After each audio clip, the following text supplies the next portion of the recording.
خلي بالك بقى في تطليعة الجزء دي او القطعة دي، لان القطعة بتاعة اللاب بتبقى حساسة اكتر من البي سي الكبير. يعني بشويش كده ابدأ اسحب من كل جنب شوية لغاية ما تطلع معاك كده بالطريقة دي، لغاية ما تطلع معانا بالطريقة دي الوصلة وحديها. هنركب بقى الهارد ال HDD ده على جنب، نجيب الهارد ال SSD بتاعنا ونركب بقى القطعة دي فيه اللي هي بتنقل المعلومات بينه وبين البوردة. هنا هتلاقي جزء صغير وجزء كبير، وهنا هتلاقي جزء كبير وجزء صغير، فحاول تركبهم على بعض. وهي اصلا لو اتقلبت مش تركبها كده بشويش كده تمام. نجيب بقى الكفر بتاعه ده بتاع الهارد القديم نحط فيه الهارد الجديد برضو بشويش انت وبتركب، لان القطعة دي حساسة زي ما قلت. نبدأ بقى نجيب المسامير الصغيرين بتوع اللي كانوا ماسكين الهارد الاولاني، نربط بيهم الهارد الجديد ال SSD ده.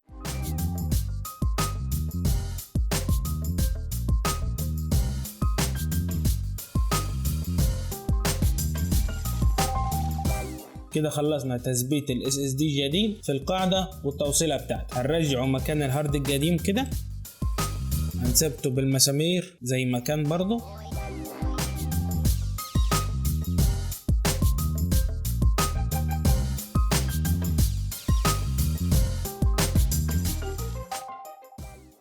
كده خلصنا ثبتنا الهارد ال SSD جديد في مكان. نبدأ بقى نركب في القطع التوصيلات زي ما فكنا. همسك الهارد دي بتاعت الهارد دي ودخلها كده لجوه بشويش وبالراحة، عشان الحاجات دي حساسة خالص الشكل ده. بعد ما اتأكدت انها دخلت لجوه خالص، اقفل القفل الابيض ده عليها لتحت عشان تثبت مكانها. ونفس الكلام في التاني، وقف القفل افتحه وامسك دي ركبها برضو بالطريقة كده، بس تزقها لجوه كويس. اتأكد انها ركبت واقفل القفل عليها كده. الوصلات ركبت زي ما كانت.